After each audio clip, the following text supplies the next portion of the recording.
assiste lá a gravação.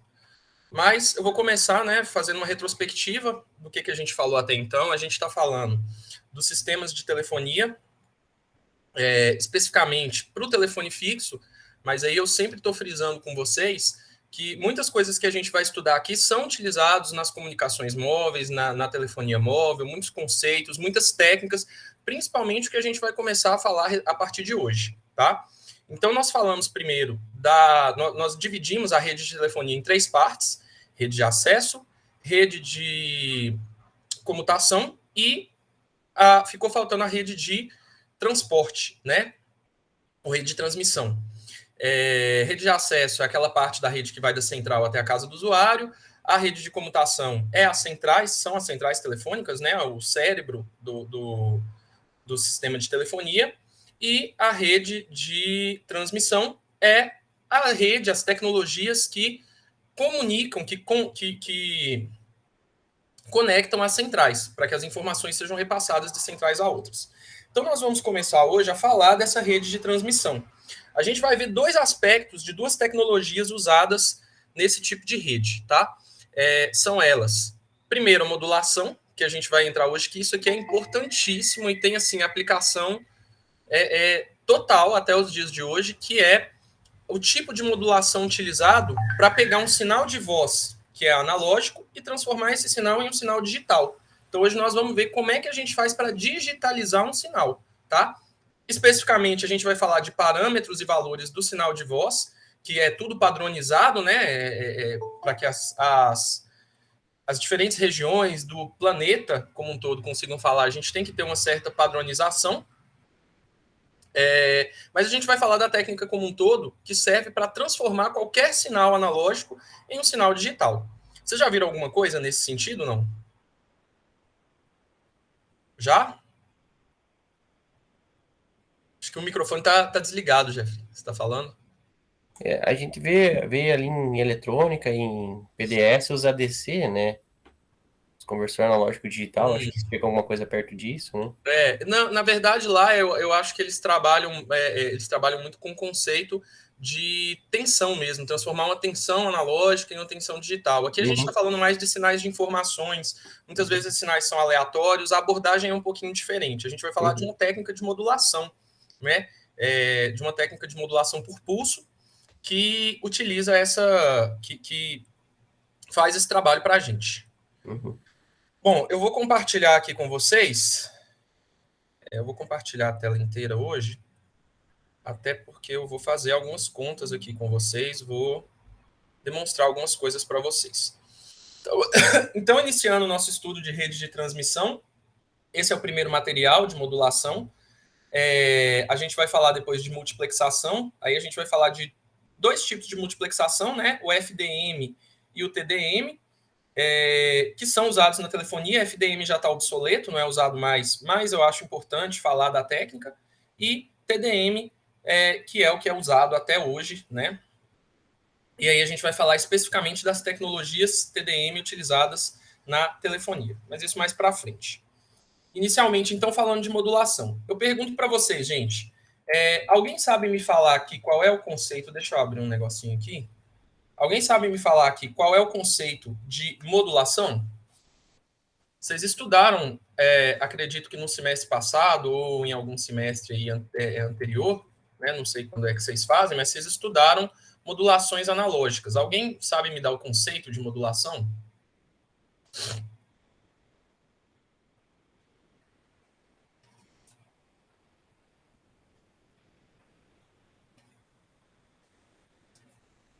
Não? Quando vocês estudaram lá modulações analógicas, que acontece? Normalmente a gente vai ter um sinal de informação. Eu vou desenhar o espectro desse sinal de informação, então, aqui na frequência, que seria a nossa mensagem, né?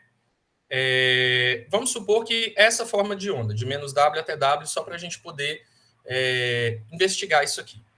Quando esse sinal sofria um processo de modulação, o que ia acontecer com ele, né? Esse sinal ele era levado para frequências mais altas. Esse sinal, que era um sinal de frequência mais baixa, ele era transportado para um sinal para frequências mais altas. Então, eu mantinha a mesma forma de onda do sinal modulante, só que eu transportava ele lá para frente no espectro de frequências, em torno de uma frequência FC, que é a frequência da portadora, que a gente chama, tá?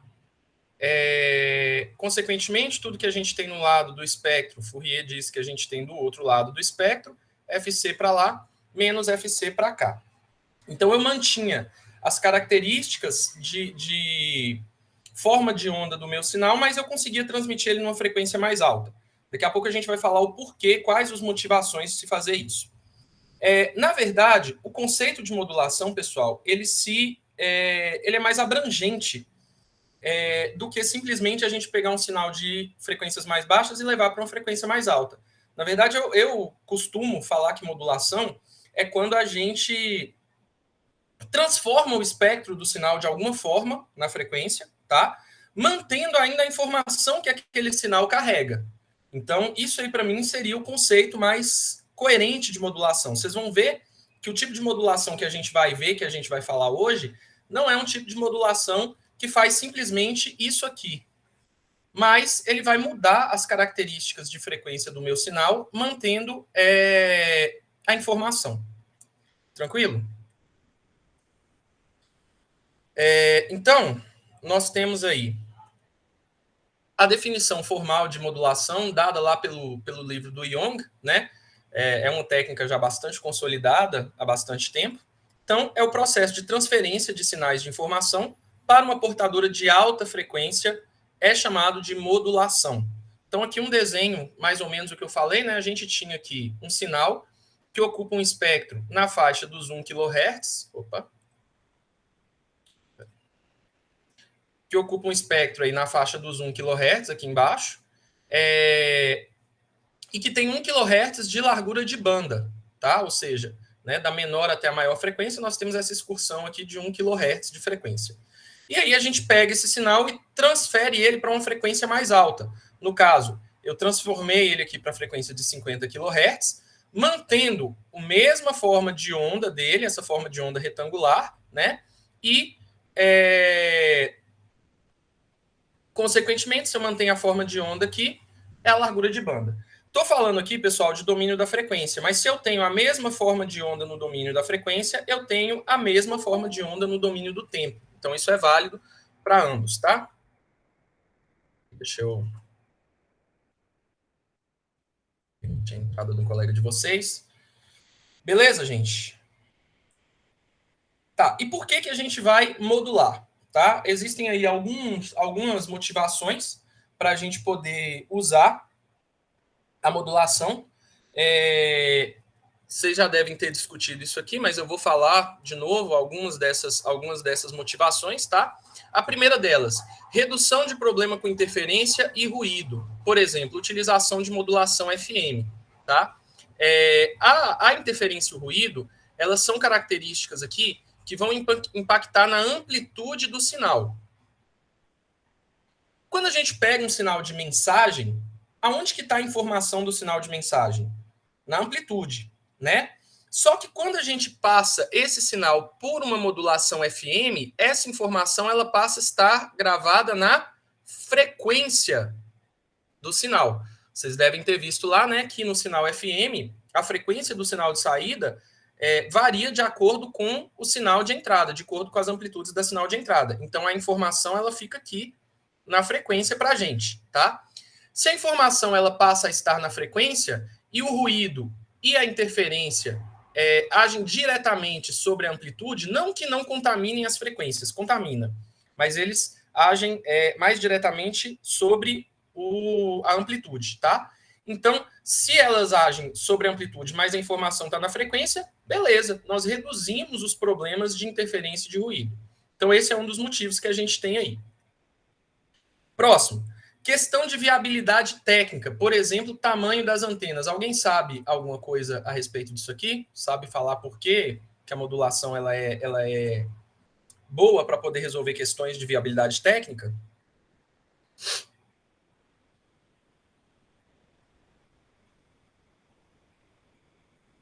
Eu sei que eu acho que quanto maior a frequência, menor o tamanho da antena, se eu não me engano. Foi uma Justamente, conta que a né? gente fazia. Justamente. Pessoal, o tamanho das antenas é proporcional ali a comprimento de onda. Se a gente vai fazer uma transmissão no meio eletromagnético, então, né, no canal radiomóvel, uma transmissão sem fio, nós precisamos ter um baixo comprimento de onda para a gente ter uma antena construível de um baixo tamanho. Porque, vamos imaginar aí, né, se eu estiver trabalhando, por exemplo, com a frequência baixa aqui de 10 Hz, aliás, eu vou até melhorar isso aqui um pouquinho. Se a gente tiver com uma frequência de 1 kHz, né? Vamos lá. Como é que eu calculo o comprimento de onda aqui? É a velocidade da onda, que a gente considera na luz, dividido pela frequência. 3 vezes 10 a oitava, dividido por 10 a terceira. Isso aqui daria 3 vezes 10 a quinta, né? Ou 300 quilômetros de comprimento de onda. Então vejam que a frequência aqui é relativamente alta, 1 kHz. Espera aí que eu preciso liberar a entrada de alguém aqui. Então, reparem que a frequência ela é relativamente alta, 1000 Hz, mas ainda assim eu tenho um comprimento de onda bastante alto, e aí eu teria uma antena que seria impossível de construir. Como é que eu vou construir uma antena com elemento ativo de 300 quilômetros? Né? Não faz sentido. Então, quando a gente faz a modulação, o que a gente faz? A gente pega esse sinal que está numa frequência relativamente baixa e leva esse sinal para uma alta frequência. Se eu aumento a frequência, eu abaixo o comprimento de onda e, consequentemente, eu abaixo o tamanho da antena. Terceiro motivo, possibilitar a alocação de frequências. Por exemplo, licenciamento de frequências de órgãos reguladores da Anatel. Né? Que é isso aqui, gente? A gente tem aí diversos serviços que eles vão compartilhar o ambiente radiomóvel, compartilhar o mesmo meio, que é o ar. A Anatel ela regulamenta quem que pode transmitir em qual faixa de frequência. Então, nós vamos ter faixa de frequência para rádio, faixa de frequência para celular, faixa de frequência para televisão e assim por diante. Isso é muito bem definido, tá? E até dentro dessas faixas tem a alocação. Por exemplo, tem a faixa de frequência de celular, mas ali eu tenho sinal da TIM, eu tenho sinal da Vivo, e eu preciso separar isso de alguma forma. Como que a gente separa? Cada operadora vai transmitir em uma frequência associada a ela lá, que vai ser licenciada para ela, tá? E aí, como é que eu consigo transmitir todos esses sinais no mesmo meio com frequências diferentes, né? Porque o que acontece? A TIM ela vai mandar sinal de voz, a Vivo também. Vamos falar só de ligação, tá? Então, sinal de voz tem as mesmas características, estariam aí na mesma frequência, porém, eu vou transmitir em frequências diferentes. Como é que a gente faz? Modula. Então, a gente modula... Onde é que é? Aqui. Então, a gente modula um sinal da TIM para uma determinada frequência, modula o sinal da Vivo para uma outra determinada frequência e assim por diante, né? Como é que elas ficariam aí para a gente no espectro? Eu ia ter aqui, se eu fosse desenhar o espectro, por exemplo, em uma determinada frequência aqui, a TIM transmite. Numa outra determinada frequência, a Vivo transmite. Reparem que as características espectrais, a forma de onda, é a mesma, só que eu vou separar elas estando em frequências diferentes. Esse conceito aqui é muito associado com o conceito, pessoal, que está aqui no 4, viabilizar a multiplexação por divisão de frequência. Nós vamos até falar de FDM aí dentro de rede de transmissão também, tá? Mas, basicamente, o que a gente tem? Vários usuários compartilhando um meio, é o conceito de multiplexação, só que de que forma? Divisão de frequências. Cada usuário transmitindo numa frequência diferente. Então, esse 3 e esse 4 aqui, eles estão diretamente ligados, tá?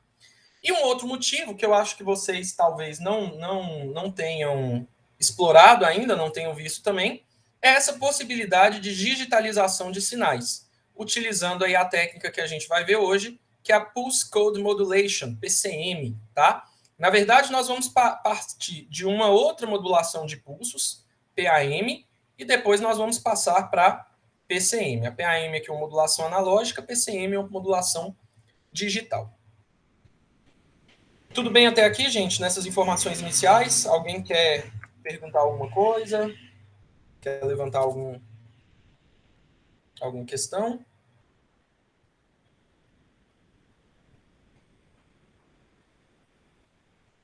Não? Tá bom, então. Vamos lá.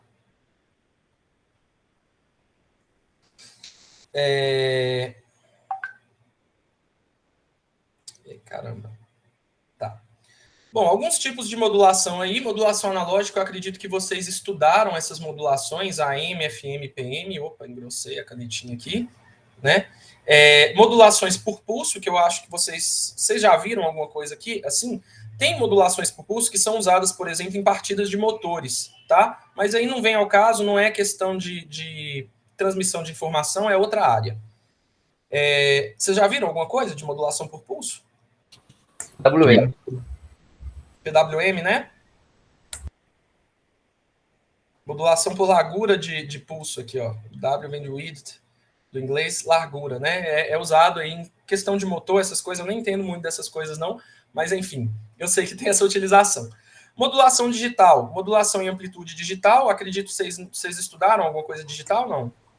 Não. Não? A gente estudou a FM, de fase também, mas digital... Aqui é basicamente a mesma coisa, né? Não tem muita diferença ali, não. Mas, enfim, as modulações digitais, o buraco é bem mais embaixo, gente, são bem mais complexas de estudar, mas por que é a mesma questão que eu falei da gente estudar telefonia pública, né? Por que vocês estudaram as analógicas e não as digitais primeiro? Justamente porque, para entender as digitais, vocês precisam da analógica. Então, se alguém for para a área de tele, for fazer algum curso depois, posteriormente, vocês conseguem, vocês vão ter essa base para poder estudar as modulações digitais. Não sei se vocês têm, acho que vocês não têm mais matéria de tele, né, para frente, então provavelmente isso aqui vocês não vão chegar a entrar. E a modulação por pulsada também digital, que é a modulação por código de pulso. Como eu falei, a gente vai sair dessa modulação por amplitude de pulso, que é a PAM, e vamos caminhar para a modulação por pulso, por código de pulso, que é a PCM, transformando um sinal analógico em um sinal digital.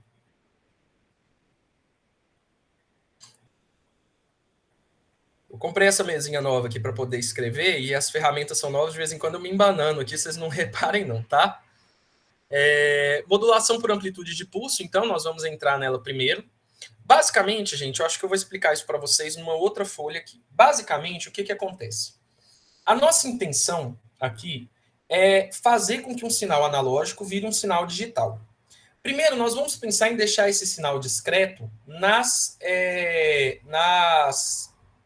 no tempo, tá? Deixar ele discreto no tempo. Depois nós pensamos em deixar ele discreto na amplitude. Como é que isso é feito, né? Esse processo é também chamado de processo de amostragem. Deixa eu apagar isso aqui. Esse processo, ele é um processo também chamado de processo de... Falando com vocês que eu estou apanhando, é um processo chamado de processo de amostragem, tá? Como é que se dá isso aí, pessoal? Eu vou falar aqui do que a gente faz matematicamente, só para vocês entenderem como que eu consigo transformar esse sinal em um sinal discreto no tempo e por que eu posso fazer isso e não perco a informação. Por que eu faço isso e eu consigo recuperar? Vamos supor que a gente tem um sinal qualquer, domínio do tempo, de informação, vamos falar que é isso aqui mais ou menos, tá? Alguém tem alguma ideia de como que a gente faz a amostragem desse sinal matematicamente? Ou se souberem como é que faz na prática também, já tiverem ouvido falar alguma coisa disso aí, se quiserem contribuir com a gente? E aí? É pegado um período... Existe um período, existe uma periodização. Aí já não me lembro mais, professor. Existe uma periodização. Nós vamos pegar um pedacinho, uma amostra, como o próprio nome diz, desse sinal analógico aqui, que eu vou chamar de M de T, nosso sinal de mensagem, de tempos em tempos, de forma periódica. Como que a gente faz isso na prática? Chaveando o sinal, tá? Abre e fecha a chave no intervalo pequenininho de segundo. Aí quando você fecha a chave, fecha e abre, na verdade. Você fecha a chave, você fecha o circuito. Aí ele pegou um pedacinho do sinal. Abre a chave de novo, abre o circuito. Não pegou mais, tá? Então funciona com esse sistema de chaveamento, que matematicamente, gente, deixa eu só ver se vocês conhecem uma coisa. Vocês conhecem essa função aqui, ó? Delta de t? Pedi para desenhar aqui, vocês sabem desenhar? Sabe o que é isso? Já viram isso aqui, não? Se eu não me engano, é a variação no eixo T ali. Isso aqui, pessoal, é o que a gente chama matematicamente aqui de função impulso. Qual é a definição dessa função impulso? Ela é uma função sinal, né, no caso aqui, de curtíssima duração e altíssima intensidade, tá? De forma que eu tenho aqui uma área igual a 1. Tá? É como se fosse um pico. Igual tem um pico de energia quando a gente liga um equipamento, que ele vai lá em cima a tensão de uma vez, mas aí é por um instante muito pequeno de tempo. Tanto que quando a gente vai falar de sistemas de controle, que a gente vai verificar a robustez do sistema, a gente verifica qual é a resposta a esse impulso, qual é a resposta a um pico de energia, para ver se o sistema ele é robusto, se ele responde com pico também ou se ele consegue estabilizar. Mas, enfim, a característica desse sinal é essa aqui, tá? É uma amostrinha, vamos falar assim, um sinal pequenininho aqui, ó, de uma duração bem pequenininha, tendendo a zero na teoria, né? E amplitude tendendo a infinito na teoria também. A gente sabe que na prática, né, não existe amplitude, tensão infinita e não existe nada que dura 0 segundos, mas é pequenininho. Enfim, nós vamos pegar esse sinal aqui de mensagem e vamos multiplicar ele por um sinal que eu vou chamar aqui de trem de impulsos, tá? Eu vou chamar esse sinal aqui de C de T, tá? O que é esse trem de impulsos? Vão ser vários impulsos. Um aqui. Todos de área 1, tá, gente? Toda setinha aí tem altura 1. Um aqui é espaçado de TC, de TS, na verdade, espera aí. TS. O outro aqui no instante, 2TS, eles são igualmente espaçados, tá? Então, a distância de um para outro, essa grandeza que eu chamei de TS. Aqui para baixo, para trás, a mesma coisa. Menos TS. Menos 2TS. E assim por diante. Vou multiplicar esse sinal por esse aqui. Quando eu multiplicar esse sinal por esse aqui, qual vai ser o resultado que a gente vai ter?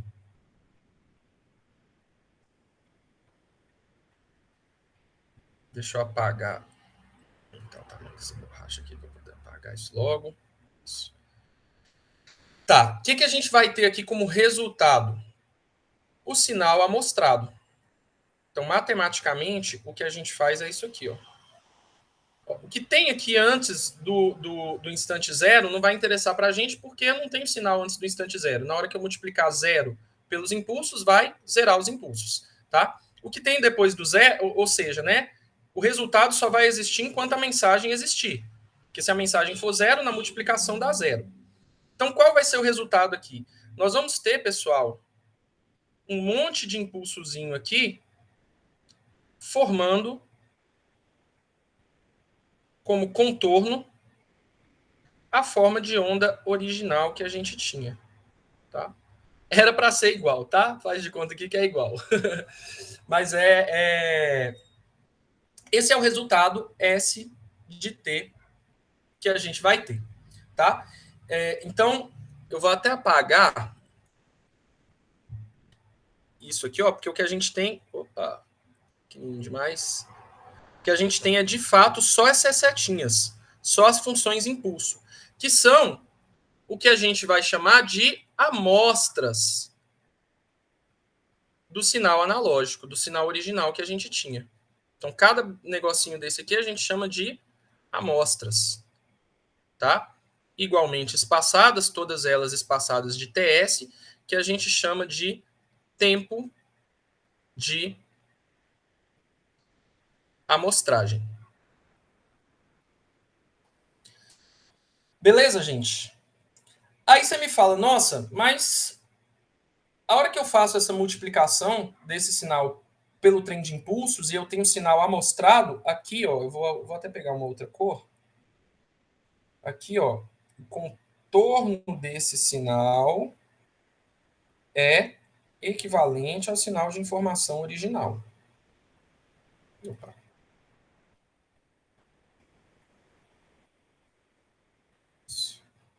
É igual ao sinal original.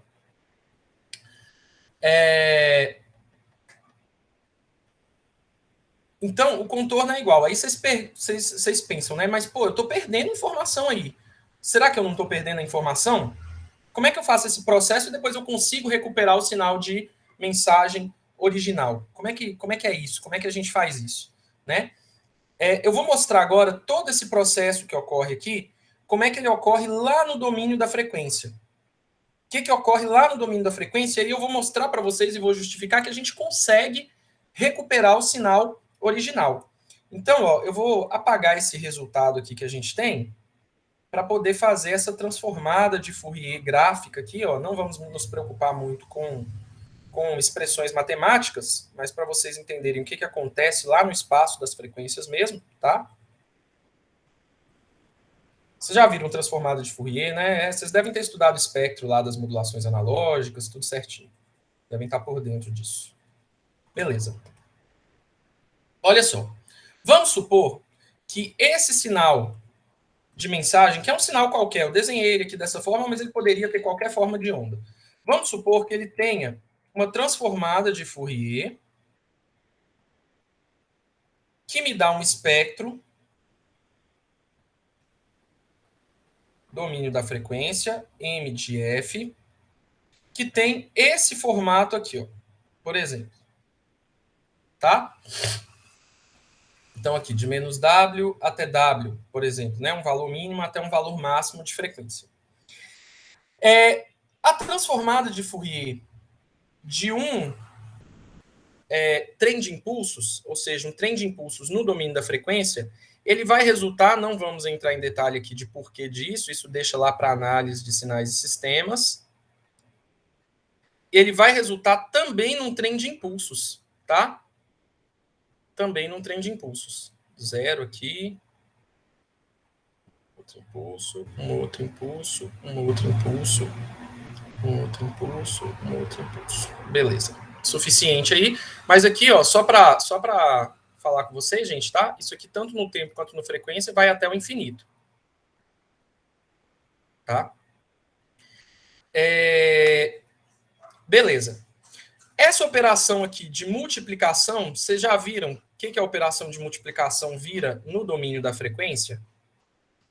Alguém já falou isso com vocês? Vocês já estudaram isso em algum momento aí? Ou não? Só me dá um sinal aí.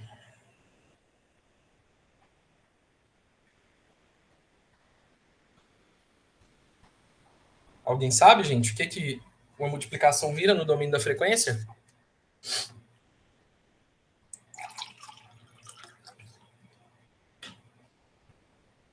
Acho que não, né? Eu costumo brincar, falar que existem, não são 4 operações básicas, igual falam, soma, subtração, multiplicação e divisão. Falo que são 5. Soma, subtração, multiplicação, divisão e uma operação que a gente chama de convolução. Ele é representado com asterisco mesmo, tá? Para a gente da área de tela, é a morte você vê um asterisco como multiplicação. Asterisco não é multiplicação, asterisco é convolução.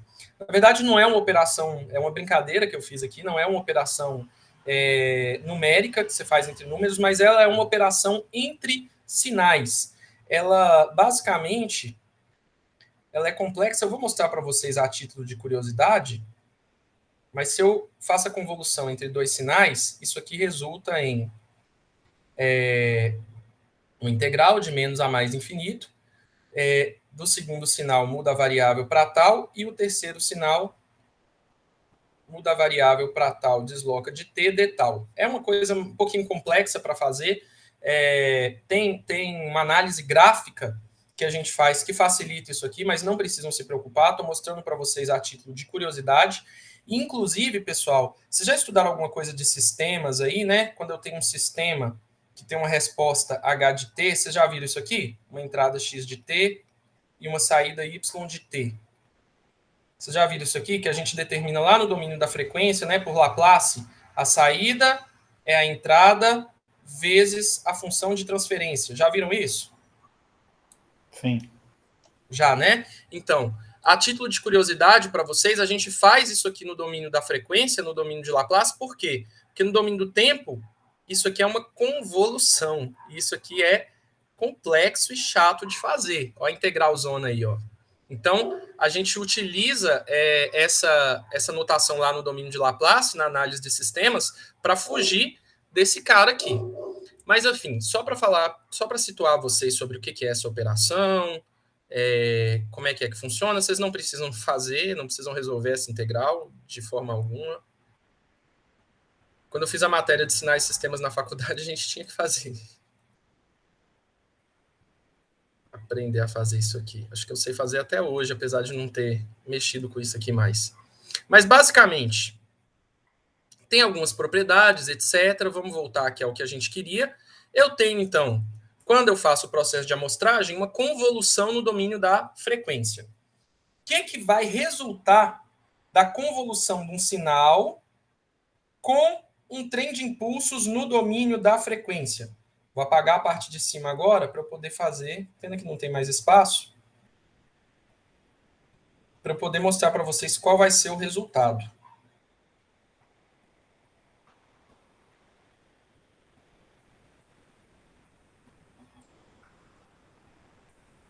Vou aumentar isso aqui para apagar logo de uma vez esse trem, né? Pronto. Apagar esses transformados aqui também. Tá. Beleza. Então, galera, qual vai ser o resultado que a gente vai ter dessa convolução? Quando eu faço a convolução de um sinal por um impulso, eu tenho esse sinal deslocado para o instante, para o instante não, né? Se for um sinal para o instante ou para a frequência, no nosso caso, aonde esse impulso está.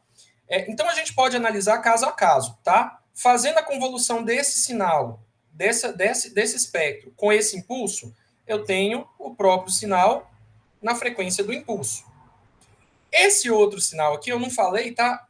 Eu vou chamar o espaçamento deles aqui de Fs, que vai ser a nossa frequência de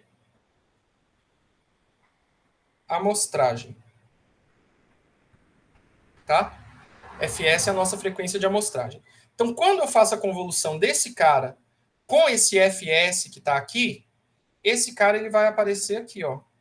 Mesma forma de onda, mesma duração, tudo bonitinho, mas agora lá em Fs. Tá? Aí a gente pode fazer essa análise separada. Quando eu fizer a convolução desse cara com esse aqui, eu vou ter esse outro cara aqui em 2Fs e assim por diante. Quando eu convoluir com os impulsos que estão no lado negativo, em menos Fs, menos 2Fs, eu vou ter a mesma coisa aqui. Um cara aqui em menos Fs, outro aqui em menos 2Fs, e assim por diante. Então, nós vamos ter o quê? Réplicas do espectro do sinal de mensagem original sendo repetidas e espaçadas na frequência. Tá? Pessoal, vamos falar aqui, ó. Vamos lá. Aqui é menos W, aqui é W. Aqui vai ser Fs menos W, né? Porque é menos W, é W antes de Fs. E aqui vai ser Fs mais W. Aqui 2Fs menos W, assim por diante, tá? O espaçamento aí é igual. Quando a gente faz isso aqui, em um primeiro momento, eu consigo provar para vocês que a gente consegue recuperar o sinal. Como é que eu faço para pegar desse sinal que eu já mostrei, já é o sinal amostrado, e faço para o espectro dele voltar para o sinal de mensagem original?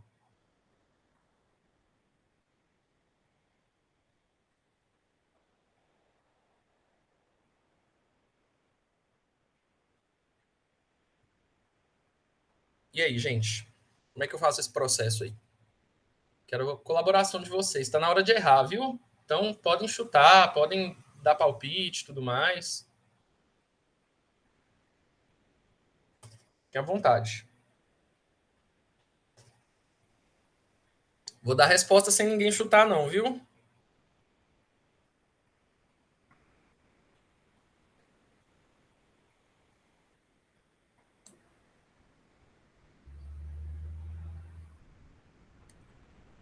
Vamos, gente. Como é que eu faço para disso aqui voltar para isso aqui? O que eu tenho que fazer aí? Fala com as palavras de vocês mesmo.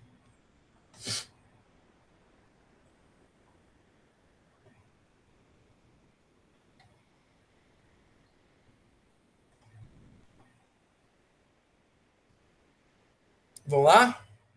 Douglas, Eduardo, Lucas, Jeffrey. Eu não sei. Deixa eu deixar aqui. O que isso aqui tem que ter para virar isso aqui? O que eu tenho que fazer com isso aqui para virar isso aqui?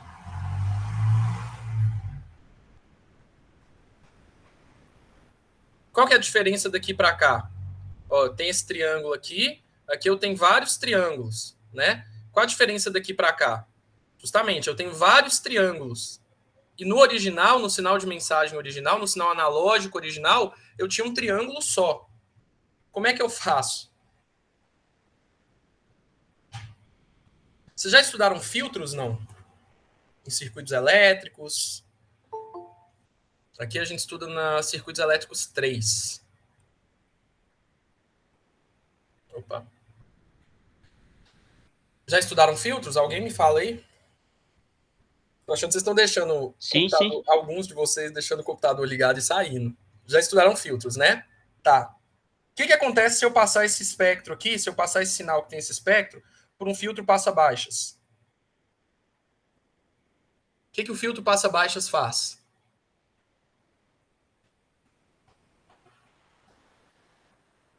Ele corta todas as altas frequências? Não, baixas frequências, né? Não, é isso. Ele passa baixas, ou seja, ele corta as frequências altas. Então, as frequências abaixo de uma limitante, que é a frequência de corte, ele corta. O que está abaixo, ele deixa passar.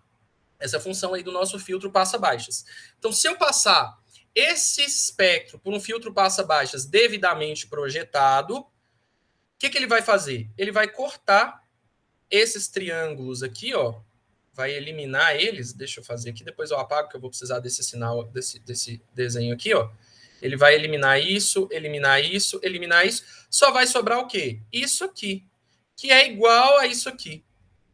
Então, pessoal, por isso que a gente consegue recuperar o sinal, o sinal depois do processo de amostragem. Porque lá no espectro, né, a gente mantém a característica espectral do sinal, só que repete ela. E aí, o que eu faço para poder voltar ao sinal original? Corta essas repetições, sumo com essas repetições daí, sumindo com essas repetições daqui, eu tenho o espectro original, tenho a forma de onda original, tenho o sinal original, tenho a informação original. Perfeito? Alguém quer que explique mais alguma coisa aqui?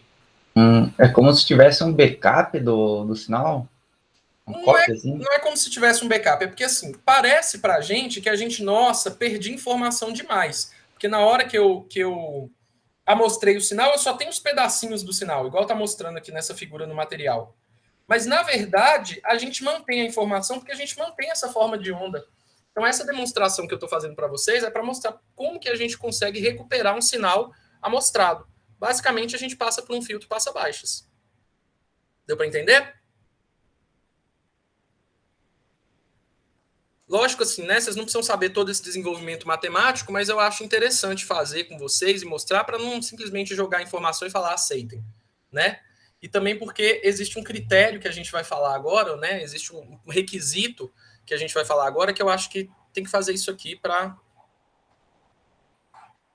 poder entender. Tudo bem, gente? Alguém quer que explique alguma coisa de novo, alguma coisa que não ficou clara? Eu sei que o raciocínio aqui ele é um pouquinho mais, né, principalmente esse lado matemático, tem muita novidade para vocês, mas se precisar a gente explica aqui de novo, depois no particular também, se for o caso. Bom? Ok, vamos seguir então. Alguém já ouviu falar do negócio que chama Teorema de Nykst? Deixa eu apagar o que está em vermelho aqui, porque eu vou precisar. Alguém já ouviu falar disso aí? Sim. Teorema de Knight, gente, é um teorema para amostragem que me fala o seguinte. Tá, beleza, eu mostrei para vocês que se eu passar isso aqui no filtro passa baixas, eu consigo recuperar o sinal de informação. Em qualquer caso, em qualquer situação, não. Vamos imaginar aqui o seguinte, ó.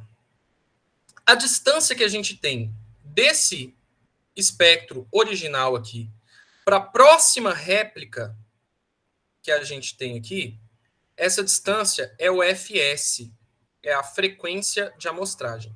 Existe uma relação entre essa frequência de amostragem e o tempo de amostragem, que eu mostrei lá no domínio do tempo, que é uma relação inversa mesmo, de frequência e tempo, tá? A frequência de amostragem é o inverso do tempo de amostragem. Então, se eu colho amostras a cada 1 segundo, eu tenho uma amostra por segundo. Então, para TS igual a 1 segundo, nós temos uma amostra por segundo ou 1 Hz de frequência. Se eu tiver um tempo de amostragem de 2 segundos, então a cada 2 segundos eu vou colher uma amostra, colher um pedacinho do meu sinal original. A frequência de amostragem é meio Hz. Metade, tá? Metade não, inverso, né? Pela relação inversa aqui. Beleza. Então, só para falar dessas grandezas para vocês, da importância dessa frequência de amostragem, vocês vão ver que ela vai até determinar, isso aqui é muito determinante, vai determinar até o número de bits que vai representar, por exemplo, um CD, quando a gente gravar uma voz e digitalizar isso, tá? Então, isso aí é importante, essa frequência de amostragem. E é importante também pelo seguinte. Reparem que eu tenho esse espaçamento aqui de fs. O que acontece? Para eu recuperar o sinal, eu acabei de falar com vocês que eu tenho que pegar esse triângulo aqui bonitinho, que é o original que eu tinha, pegar ele na íntegra, tá? E cancelar os outros. Só que eu vou ter um problema, pessoal, que se essa frequência de amostragem ela for muito pequena, o que acontece? Esse espaçamento ele é pequeno. E aí um triângulo aqui, ele pode começar a entrar no outro. Pode acontecer isso aqui, ó. Então, se fs não for grande o suficiente, o que vai acontecer? Desculpa a letra feia, viu, gente? É porque escrever no computador não é das coisas mais fáceis de se fazer. Se a frequência de amostragem não for grande o suficiente, esses triângulos ali repetidos, eles vão ficar muito pertinhos um do outro. E aí, na hora que eu vier aqui e passar um filtro passa-baixas, que vai ter como intenção pegar somente esse triângulo original, ele vai pegar um pedacinho do outro triângulo aqui. Vai mudar a forma de onda, eu não consigo mais recuperar o sinal, tá? Esse problema aqui é um problema que a gente chama de problema. Isso eu já posso cobrar de vocês, tá, gente? Aliasing é um problema que a gente chama de aliasing. E quando existe esse problema de aliasing, não é possível recuperar. Vou escrever porque tem que gravar na cabeça. O sinal amostrado. Então, o problema de aliasing torna não possível recuperar o sinal amostrado. Qual é, pessoal, o pré-requisito, então, que a gente tem que ter para não ter esse aliasing, para não ter esse problema de recuperar o sinal amostrado? Eu vou apagar essa parte de baixo aqui, tudo bem? Alguém quer perguntar alguma coisa até então? Antes de eu mostrar como que a gente faz para não ocorrer isso aqui?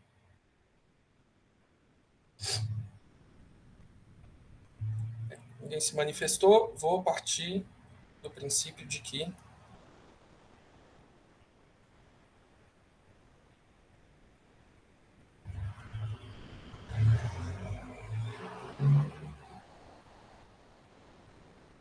vocês entenderam. Como é que eu faço, então, para um triângulo desse não entrar no outro? Eu tenho que ter, no mínimo, essa distância aqui, ó, entre um e outro, que é a distância, vamos falar aí, de W até Fs menos W. Então, o que eu tenho que falar, né? O que eu vou falar? Esse Fs menos W, ele tem que ser maior, ele tem que estar depois desse W. Ou no máximo igual. Se tiver igual, está um triângulo coladinho ali no outro. Então, o que eu posso escrever matematicamente aqui?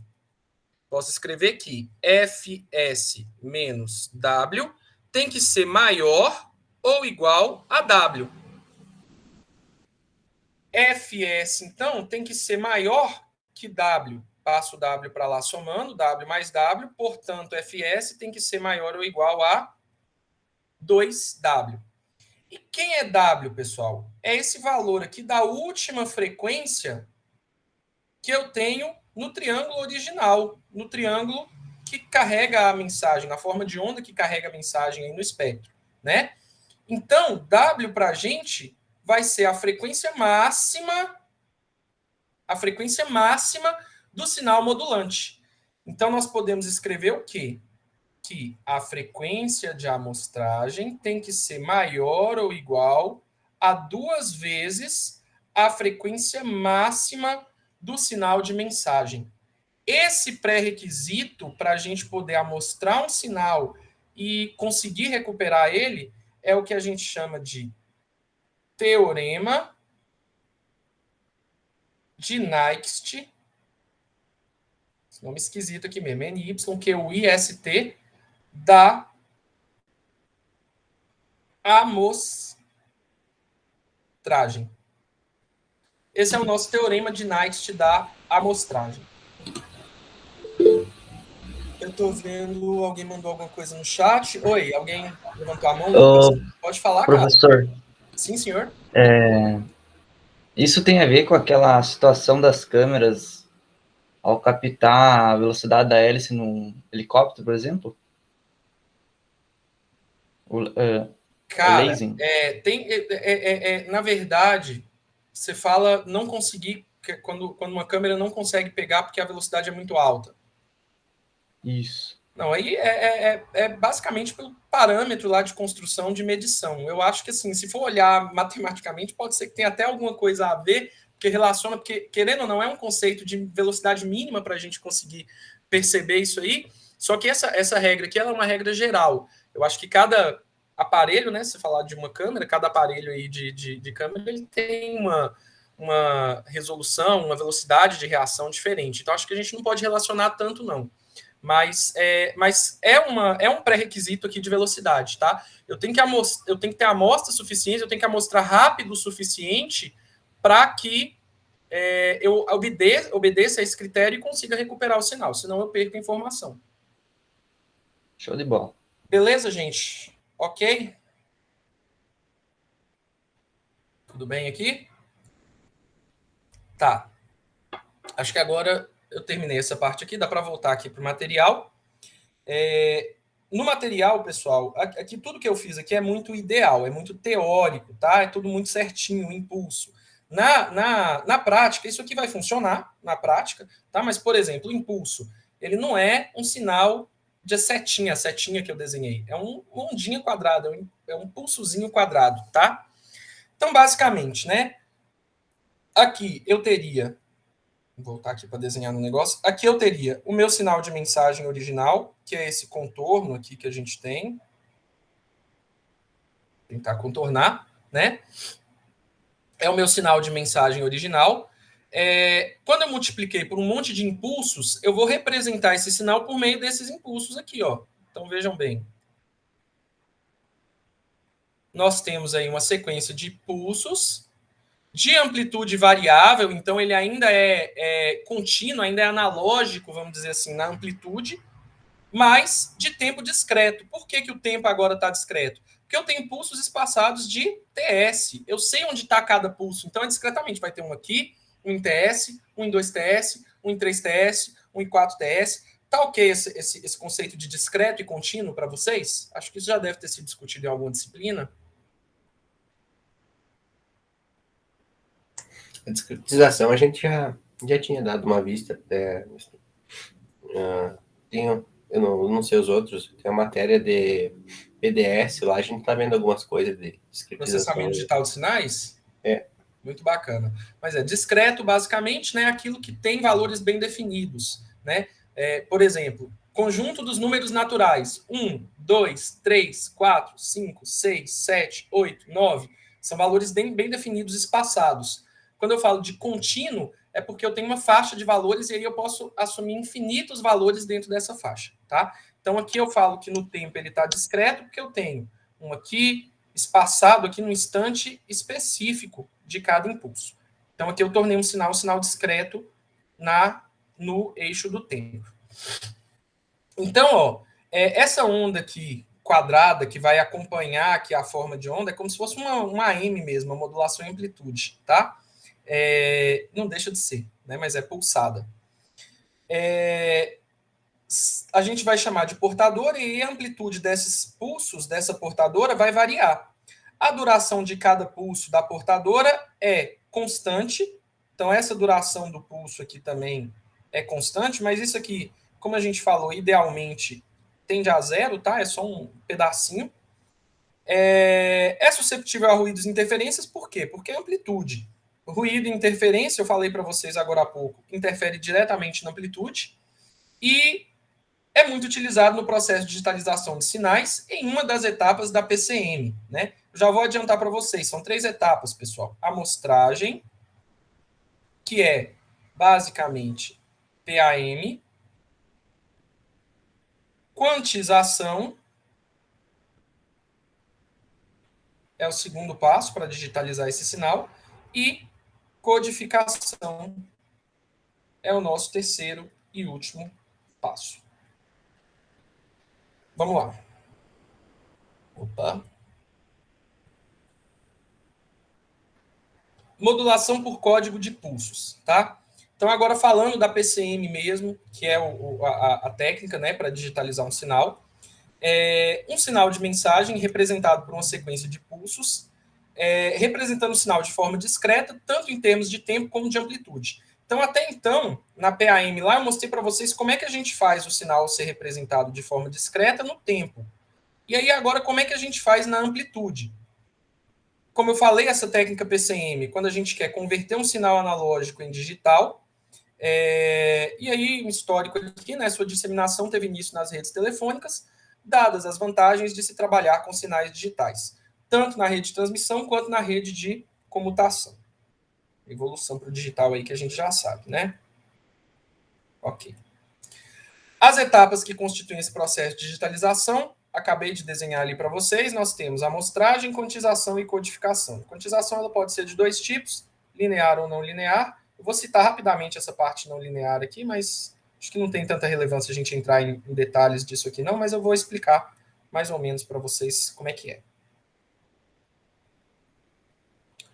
Ok, processo de amostragem. A gente já viu como é que fez, eu mostrei para vocês todo o processo matemático, vou só dar uma passada no material. Ó. Consiste em substituir o sinal analógico por uma sucessão de amostras de curta duração em intervalos regulares. Essa sucessão de amostras contém as informações necessárias para a posterior recuperação do sinal original sem perdas de informação. Então, eu vou substituir o sinal analógico por amostras de curta duração. E eu consigo fazer isso sem perder informação. Mostrei para vocês lá, né, no filtro passa-baixas, que ele vai recuperar o sinal para a gente.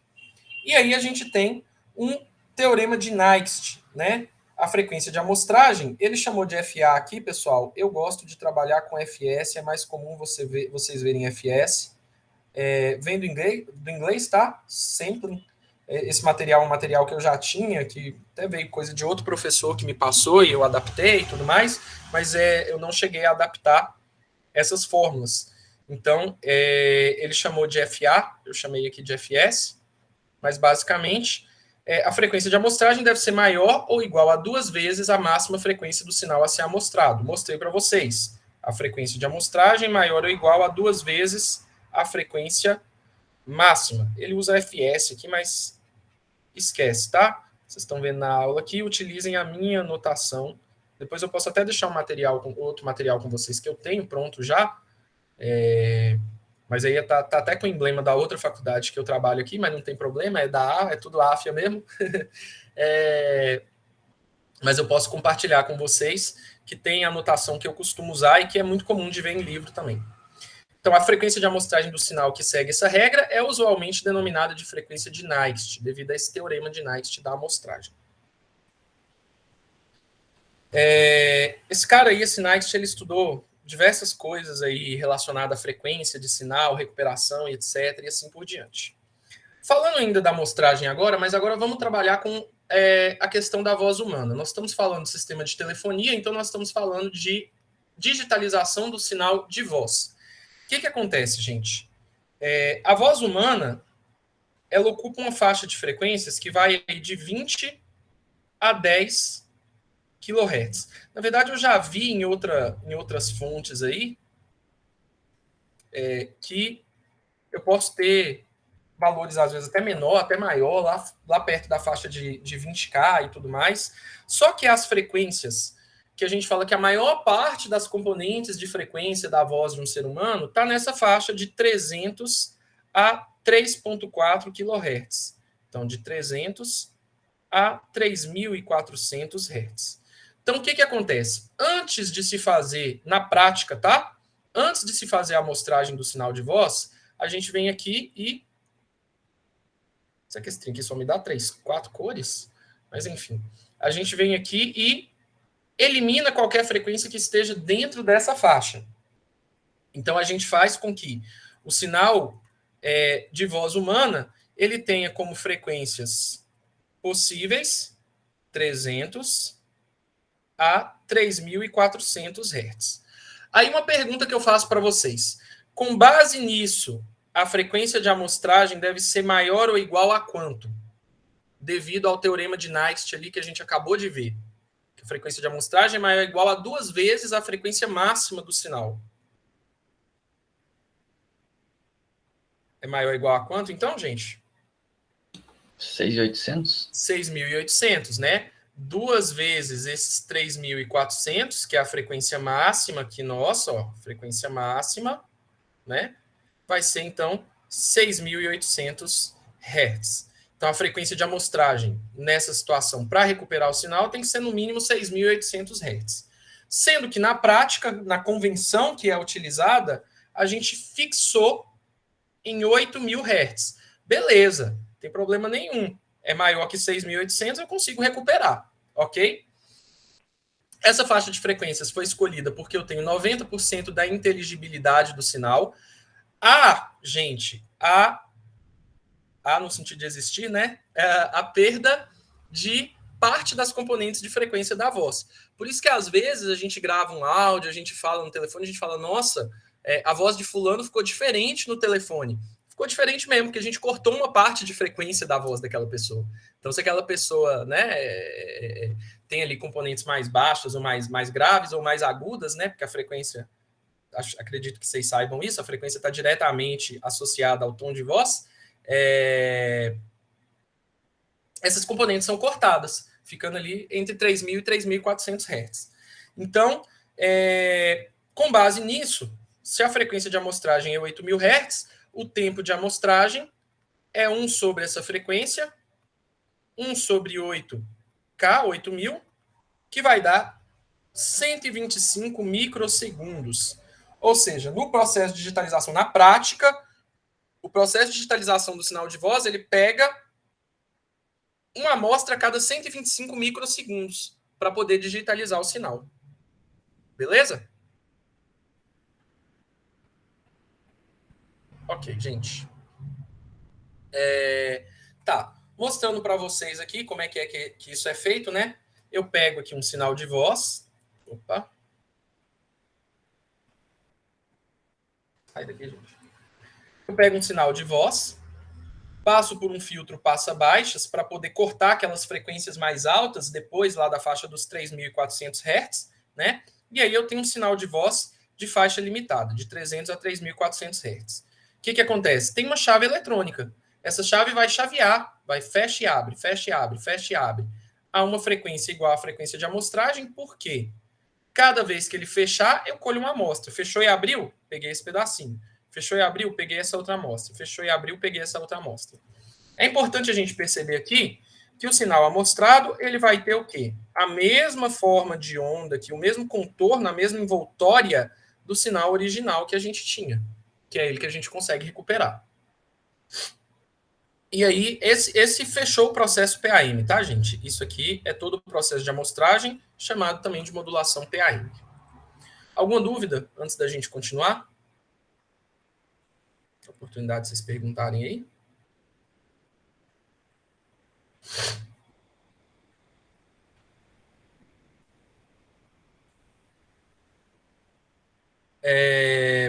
Beleza, gente. Só dar um pulinho no banheiro rapidinho ali antes da gente continuar. Só um instante.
Vamos lá, gente.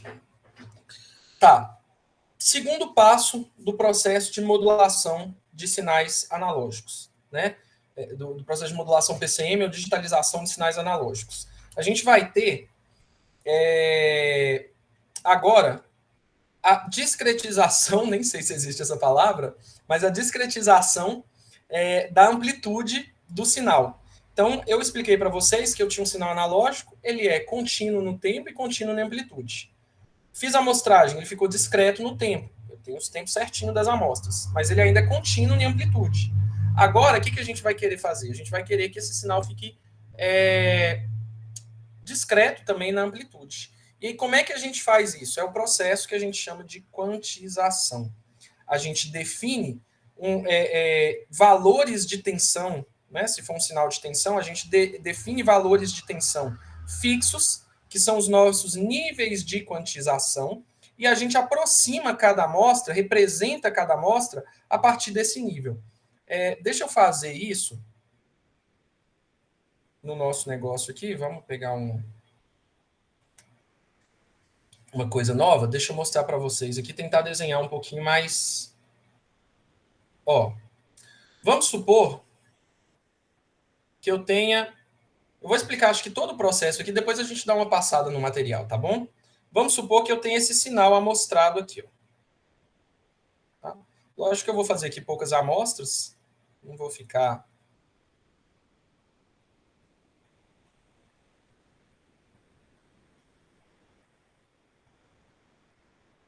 né?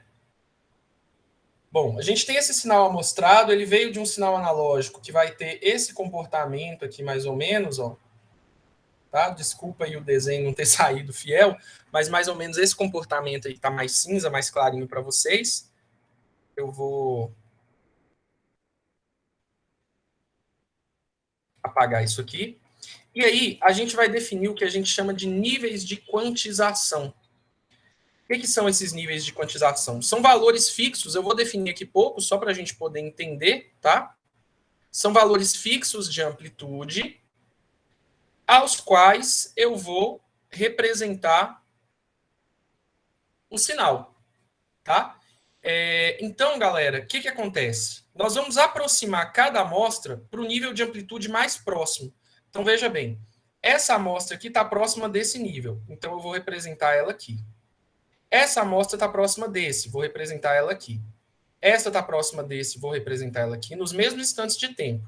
Essa representar aqui, essa representar aqui, essa representar aqui.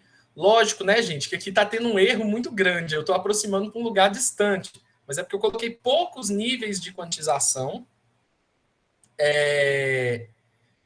Eu coloquei poucos níveis de quantização só de forma didática para explicar para vocês o processo, tá? Mas lógico que O normal seria a gente ter aqui, ó, um monte de nívelzinho aqui. Vou até fazer com a caneta vermelha mesmo. Depois eu venho aqui e apago. Um monte de nível aqui no meio, ó, para que eu não tenha que aproximar para um lugar que não está próximo. Não tem que aproximar esse nível para cá que está distante. Vou aproximar para um que está mais próximo e aí eu erro menos, tá? Então isso é o que a gente tem na prática. Mas didaticamente, para mostrar para vocês o que acontece, eu vou estabelecer só esses 4 níveis de quantização. Então qualquer valor de tensão que eu tenho que aproximar para um dos 4. Eu tenho, como eu falei, muito erro, mas desconsiderem, na prática não é isso que acontece. Quando a gente faz isso, o que acontece? Eu tenho aqui, ó, 1, 2, 3, 4 níveis de amplitude bem definidos. Então, eu passo a ter um sinal que ele é discreto em amplitude. Então, resolvi meu problema. Tem um sinal discreto em amplitude e discreto em tempo. Tá? Tem um sinal discreto em amplitude e discreto em tempo. Esse sinal discreto em amplitude e discreto em tempo, ele é um sinal analógico ou digital agora, gente? O que vocês acham? Pelos conceitos.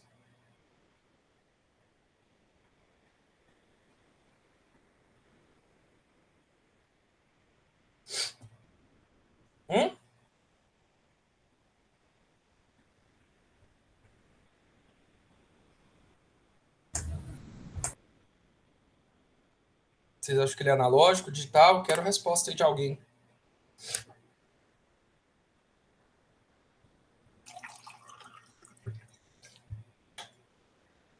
Ele tem um valor só, ele tem todos os valores ali, mesmo sendo discretizado, professor? Não, ele vai ser representado. Ó, vamos supor, aqui é 1 volt, aqui é 3 volts, aqui é menos 1 volt, polaridade oposta, aqui menos 3 volts. Então, eu sei que qualquer sinal, qualquer amostra que eu tenho aqui vai ser representada em um desses níveis de tensão. Ou seja, discreto em amplitude. Pessoal, eu estou perguntando isso porque eu quero arrancar de vocês o seguinte aqui, ó. É uma confusão que as pessoas fazem. As pessoas acham que um sinal analógico, um sinal digital, ele é um sinal binário. E aqui eu não tenho nada de bit ainda. Isso aqui não é um sinal binário, até porque eu não tenho só 2 valores, eu tenho vários valores, né? Aqui no meu caso eu tenho 4, mas eu posso ter muitos mais valores, tá? Posso ter 8, eu vou falar potências de 2, vocês vão entender por quê. Posso ter 8, 16 e assim por diante, tá? Mas ele é um sinal digital, porque qual é o conceito de um sinal digital? É um sinal discreto em tempo e em amplitude. Então, galera, não se confundam, tá? Um sinal binário, ele é um sinal digital? Mas um sinal não binário, que seja discreto em tempo e amplitude, ele pode ser um sinal digital também. Inclusive, nas modulações digitais, trazer aqui só como informação complementar para vocês, né? Essa disciplina é para a gente falar um pouquinho de tudo mesmo. Nas modulações digitais, nós vamos ter representação de sinais por meio de símbolos. Que aí eu não tenho mais sinais binários, né? Eu vou ter símbolos, por exemplo, né? Isso aqui, ó. Isso aqui, por exemplo, podia ser uma modulação que a gente chama de... Fugiu o nome, cara. É uma modulação, acho que é uma modulação PAM, mas é uma modulação PAM digital, tá? E aí, o que acontece? Cada um desses níveis aqui, por exemplo, pode corresponder a uma sequência de bits. Na hora da gente transformar isso aqui em informação mesmo, tá? Para poder transmitir aí numa rede, os bits, para juntar em pacote, etc., para ser dados, a gente transforma isso aí. Mas o sinal digital ele tem 4 níveis aqui, só que cada nível é representado como 2 bits. Só em informação complementar para vocês, tá bom? Então, a partir do processo, ó, eu tenho amostragem, quantização e codificação, né? Quando eu faço a amostragem, o sinal ele se torna discreto no tempo. mas ele ainda é contínuo em amplitude. Quando eu faço a quantização, aí é um sinal digital. Sinal discreto em tempo e discreto em amplitude. E quando eu faço a codificação, que é o próximo passo que a gente vai falar, eu tenho um sinal binário, tá? O que nós vamos fazer aqui agora, gente? Nós vamos, para cada nível desses de amplitude possível, associar bits, tá? Quantos níveis eu tenho? 1, 2, 3, 4. Quantos bits eu preciso para representar cada um desses níveis de forma diferente? Tenho 4 níveis. Eu preciso de quantos bits para representar cada um deles diferente? Se eu tiver um bit só, 0 e 1, eu consigo representar 4 níveis? Não. Consigo representar 2, 0 e 1.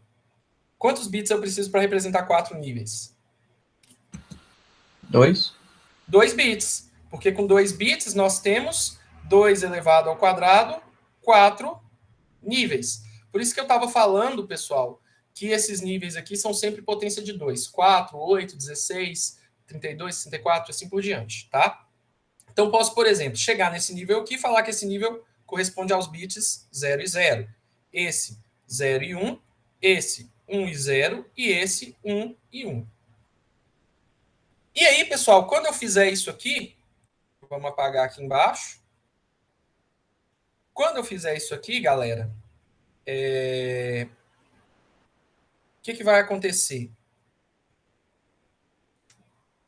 Nós vamos representar o sinal que era originalmente analógico, aquele sinal nosso lá, ó, o contorninho aqui, como uma sequência de bits. E a gente consegue reverter isso, tá? Sem muito erro. Essa questão aqui da quantização, de aproximar, a gente erra um pouquinho na amplitude, mas a gente consegue reverter de forma que a gente consiga entender o sinal, tá? Existem outras técnicas de comunicação digital que ajudam isso na gente, que não vem ao caso, mas basicamente, como é que eu vou representar esse sinal aqui, ó? Primeira amostra aqui, 1, 0. Segunda amostra aqui, 1, 1. Terceira, 1, 1. Quarta, 1 e 1. Quinta, 1 e 0. Sexta, 1 e 0. Sétima, 0, 1. Oitava, 0, 1. Próxima, 0, 0. 0, 1 e 0, 1 de novo. Então, aquele sinal de analógico que tem essa forma de onda que a gente desenhou lá no comecinho, ele é representado de forma digital nessas condições estabelecidas por essa sequência de bits. E aí, fechou. Transformamos um sinal analógico numa sequência de bits. Claro, gente, alguém quer que repete alguma coisa do processo, alguma coisa? Eu ainda vou falar de quantização não linear. Mas, como eu falei, eu vou só citar mesmo. É relativamente importante, mas não é o caso a gente entrar tanto em detalhes aqui. Mas está no material. Alguém quer perguntar alguma coisa?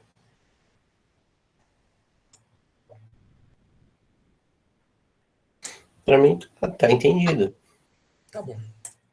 Depois vocês têm a gravação também. Vocês podem assistir todo esse processo de novo que eu estou mostrando para vocês.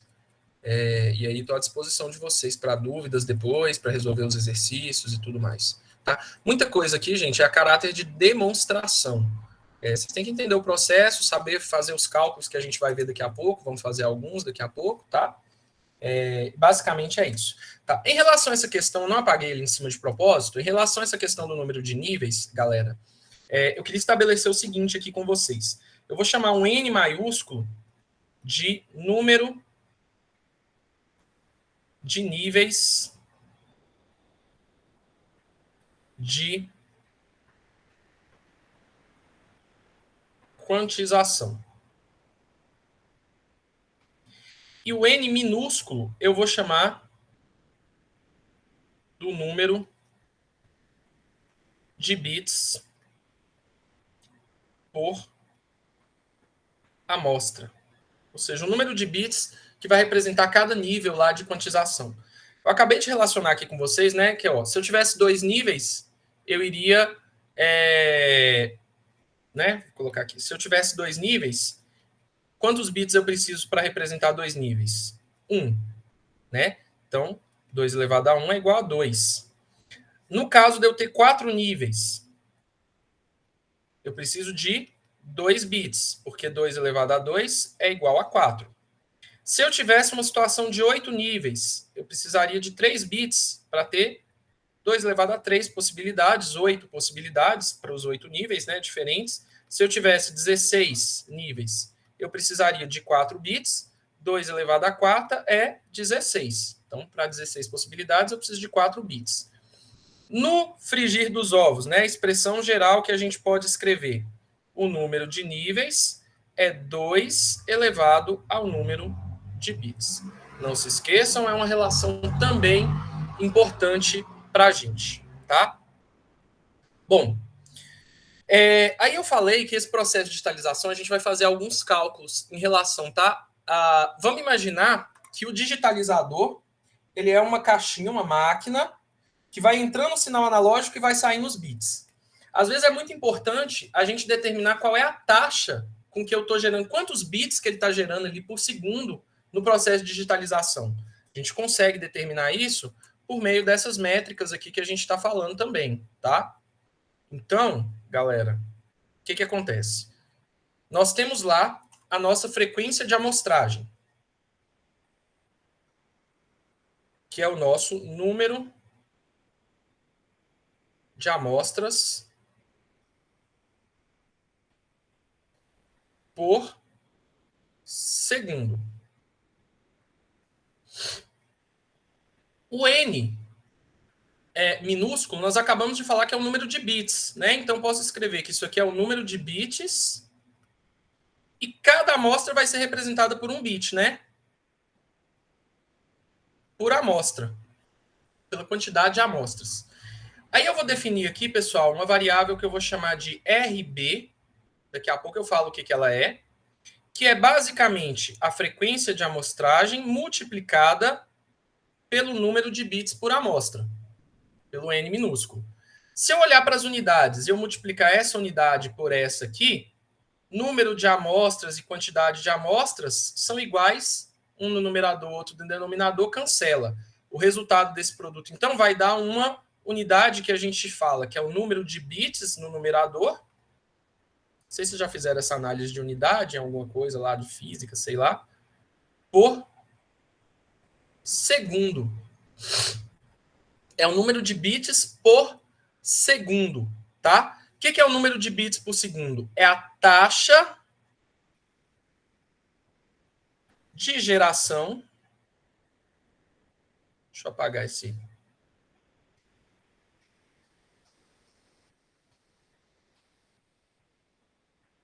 É a taxa de geração de bits do processo. Então eu tenho lá um sistema de digitalização de sinal analógico, está entrando no sinal analógico e ele está gerando, ele está digitalizando a uma taxa de 10 kbps, 10 kilobits por segundo, né? Quer dizer que nesse processo nós temos ali 10 mil bits sendo gerado a cada segundo. Então, conforme o sinal vai entrando, eu tenho 10 mil bits gerado a cada segundo. Por que isso é importante, gente? Se eu falar do ponto de vista de transmissão, eu tenho que ter um canal que comporte isso, né? Se eu estou querendo enviar um sinal que, ao ser digitalizado, ele gera 10 mil bits por segundo, eu tenho que ter uma conexão, uma rede, seja na internet ou qualquer outro tipo de rede que eu queira comunicar, que tenha a capacidade de passar esses 10 mil bits por segundo. Porque se a internet for internet de 5K, de 5 kilobits por segundo, ela consegue passar 5 mil bits por segundo, ela não consegue comportar para passar os 10 mil. E aí vai dar problema, eu não vou conseguir transmitir. Então é importante por causa disso. E é importante também porque... Opa! O que eu fiz aqui, gente? Espera aí. Acho que eu aumentei o zoom desse negócio aqui. Espera aí, só um instante.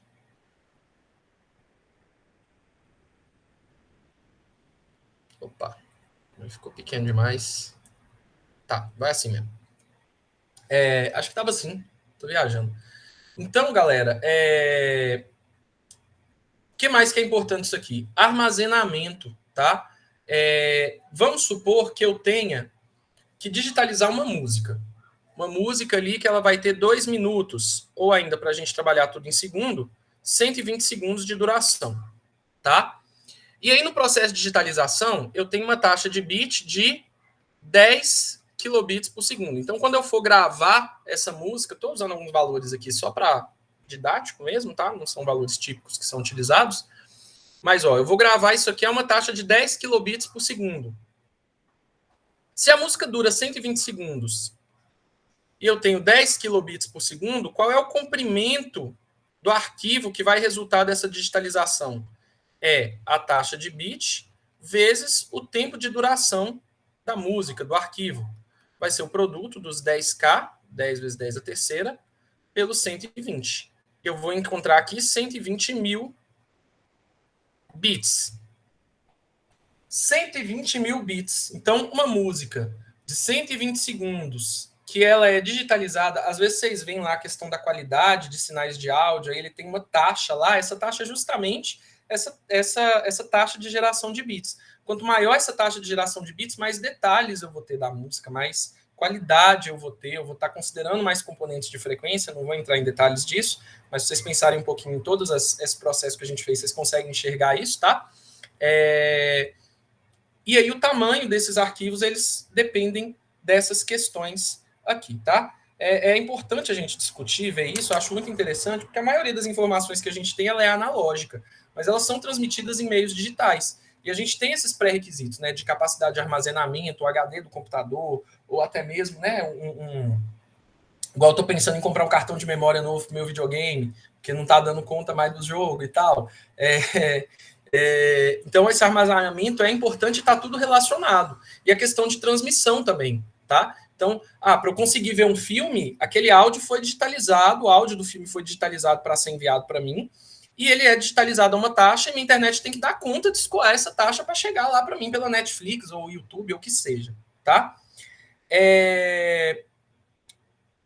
Beleza. Só um último detalhe aqui em relação a número também. Hoje a gente vai demorar um pouquinho de fazer o intervalo, tá? Mas eu juro, já tô acabando. Eu quero deixar depois do intervalo só para a gente fazer exercício.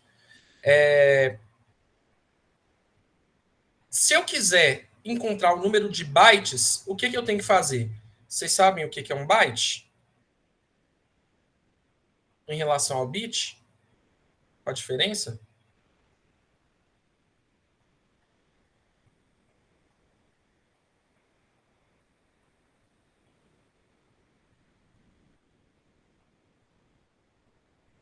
Não? Um byte não é uma sequência de bits? Byte é o conjunto de 8 bits. Então, se eu pegar esses 120 mil e dividir por 8, vai dar coisa aí, vai dar aí 120 mil dividido por 8, 15 mil bytes, tá? Então, 120 mil bits, 15 mil bytes. Essa confusão aqui de um byte ser de 8 bits, né, confunde a gente muito quando a gente vai falar de internet. Eu falo, eu tenho 1 mega de internet. Aí você vai fazer o download, você vai encontrar aí, ele vai dar uma taxa de transferência lá de mais ou menos 125 kbps. É porque a sua taxa de internet é 1 megabit por segundo e a taxa de transferência é dada em bytes por segundo. Cada byte desse vale 8 bits. Então, elas são correspondentes. Uma taxa de 1 megabit por segundo e uma taxa de 125 kilobytes por segundo é a mesma coisa, é a mesma taxa de transferência. Ok, gente, alguma pergunta, alguma coisa aqui? Não? Professor, então se eu saber o tamanho da música, o tempo e o size dela, eu consigo ver a taxa que ela foi gravada, é isso? Uhum. Sim. Você Ah, faz essa relação inversa aí, ó. Tamanho, comprimento da música dividido pela duração. Aí você tem um número de bits por segundo. Até depois que a gente pensa, a gente fala assim, nossa, até bobo, né? Porque eu tenho a quantidade de bits, eu tenho o tempo, se eu dividir, eu tenho a taxa, bits por segundo, né? Aí eu não sei se em técnicas de compressão de dados, essas coisas, entram alguns outros detalhes. Pode ser que entre, porque eu não sei específico dessa área, né? Dos codificadores que a gente tem aí, MP3, o AVI, esses codificadores que a gente pode ter para áudio. Eu não sei se tem algum outro pormenor, algum outro processo, mas na teoria seria isso aí, tá? Não, isso aqui, outra coisa. Tá, beleza, gente. Então, Só passando no material aí, para falar tudo isso aqui que a gente já falou, antes da gente ir para o nosso intervalo. Os sinais amostrados são analógicos. A primeira etapa é a quantização, aproximar as amplitudes das amostras para valores pré-determinados, níveis de quantização. Então, aqui, ó, ele estabeleceu mais níveis, estabeleceu 1, 2, 3, 4, 5, 6 níveis de quantização. 6 níveis de quantização, né? E aí, ele aproximou cada uma dessas amostras, cada um desses pulsos, para um nível. Então, eu tenho aí uma característica discreta de amplitude agora, e aí esse é o sinal PAM quantizado. Bom, a questão da quantização linear e não linear, pessoal. A gente vai ter um erro quando a gente faz essa aproximação, que é um erro que a gente chama de erro de quantização, tá? Como é que é esse erro de quantização? Ó, se a onda original ela estava nessa amplitude, mas eu aproximei ela para essa amplitude, essa diferençazinha que a gente tem aqui é o nosso erro de quantização. Ele é definido, né, como o módulo, a diferença, basicamente, né, do valor da amostra, esse espacinho aqui, do valor da amostra para o valor que ele vai ser representado, de quantização. Aí tem uma figura aqui de relação sinal-ruído que diz o seguinte: se a gente pegar uma relação entre o tanto de sinal que eu tenho dividido pelo tamanho do erro, né? Porque relação sinal-ruído mede, né, a quantidade de sinal dividido pela quantidade de ruído. Não sei se vocês viram isso, a gente vai falar disso mais à frente também, mas basicamente é uma medida de proporção.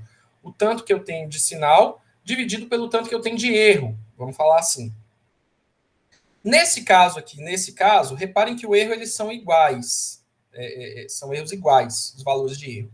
Só que como aqui eu estou trabalhando com amplitudes maiores do sinal,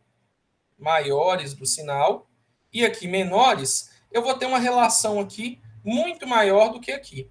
Vamos supor aqui, só para vocês entenderem de valores, né? Vamos supor que eu tenho uma amplitude aqui de 10 e o erro é de 1.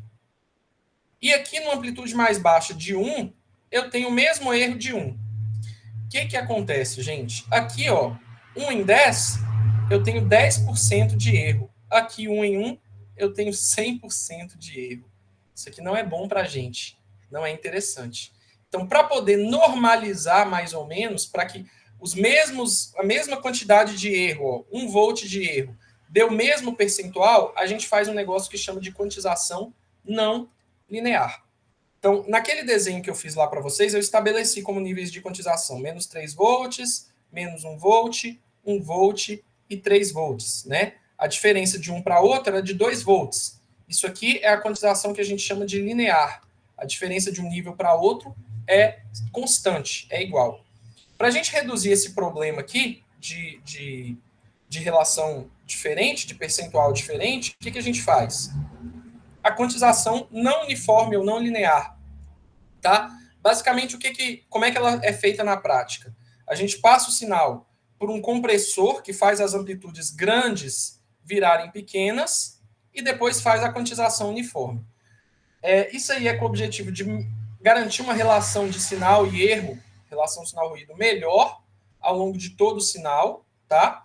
E basicamente, pessoal, corresponde ao quê, né? Se eu tenho um sinal aqui, ó, lá nas amplitudes grandes, eu vou ter níveis de quantização mais próximos. Nas amplitudes pequenas, eu vou ter níveis de quantização mais espaçados. Grandes que eu falo em módulo, tá? Tanto para cima quanto para baixo. Aqui a diferença é só que um é polo positivo, o outro é negativo. Então, próximo do zero, os níveis de quantização eles estão mais distantes. Se os níveis de quantização estão mais distantes, o erro ele pode ser maior, mas o sinal é menor. E lá em cima, nós temos erros de quantização menores. Lá em cima, erros de quantização menores, porém, sinal um pouquinho com nível maior.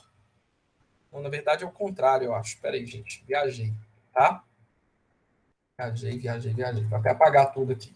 Na verdade, é o contrário. Quando a gente tem amplitude pequena, nós temos níveis mais próximos. Aí vai aumentando a amplitude, eu vou afastando esses níveis de quantização. Então, o espaço entre um nível e outro, ele não é uniforme mais. Aí, beleza. Quando eu estou aqui na região pequena, o erro ele é pequeno, porque os níveis estão bem próximos, mas o sinal também é pequeno. Beleza, concordam.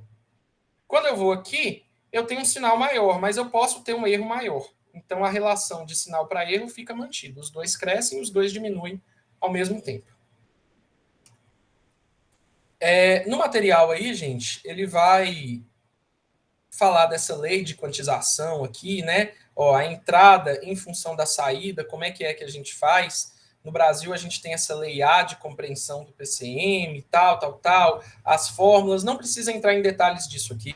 Eu só quero que vocês entendam essa questão da relação aqui da gente manter uma proporção de erro, tanto em amplitude grande quanto em amplitude pequena. Então, a gente tem níveis mais espaçados em amplitude grande, níveis menos espaçados em amplitude pequena. Para ter erros maiores com amplitude grande e erros menores com amplitude pequena. Tudo bem?